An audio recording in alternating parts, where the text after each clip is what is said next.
પ્રકરણ 3 માં આપણે ટૂંકા પ્રશ્નો શીખીએ એમાં ટૂંકા પ્રશ્નમાં 14મો પ્રશ્ન આપણી પાસે છે કે દરેક સંખ્યાને ખાલી જગ્યાનો અવયવી છે.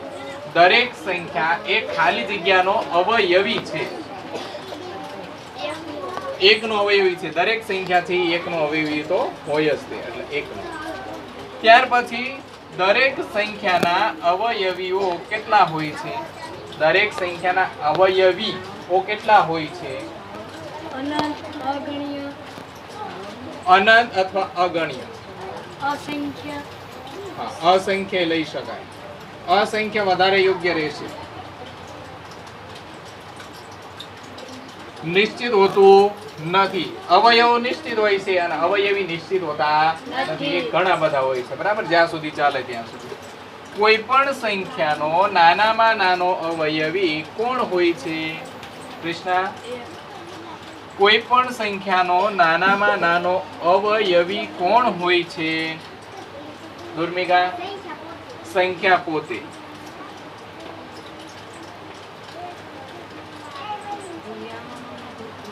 અવિભાજ્ય સંખ્યા કોને કહેવાય?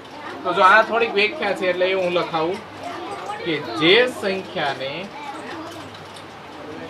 એક અને સંખ્યા પોતે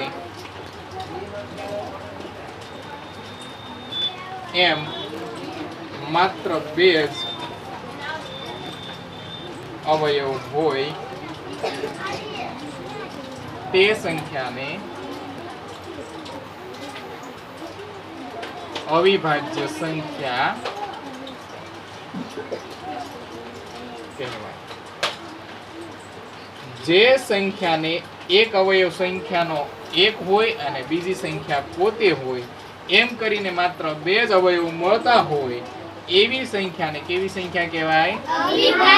અવિભાજ્ય સંખ્યા કહેવાય. તો સૌથી નાની અવિભાજ્ય સંખ્યા કઈ છે? સૌથી નાની અવિભાજ્ય સંખ્યા કઈ છે? તારા એક. સૌથી નાની અવિભાજ્ય સંખ્યા એક નથી. એકનો સમાવેશ કેમાંય થતો નથી. આપણે પીએસસી માં શીખ્યા. સૌથી નાની અવિભાજ્ય સંખ્યા 2 છે. 2 એ એકમાત્ર ખાલી જગ્યા સંખ્યા છે. 2 એ એકમાત્ર ખાલી જગ્યા સંખ્યા છે. કેવી સંખ્યા છે? બેકી અવિભાજ્ય સંખ્યા છે. બેકી અવિભાજ્ય સંખ્યા છે. 2 એક એવી સંખ્યા છે કે જે બેકી છે અને અવિભાજ્ય છે. સમજાય છે?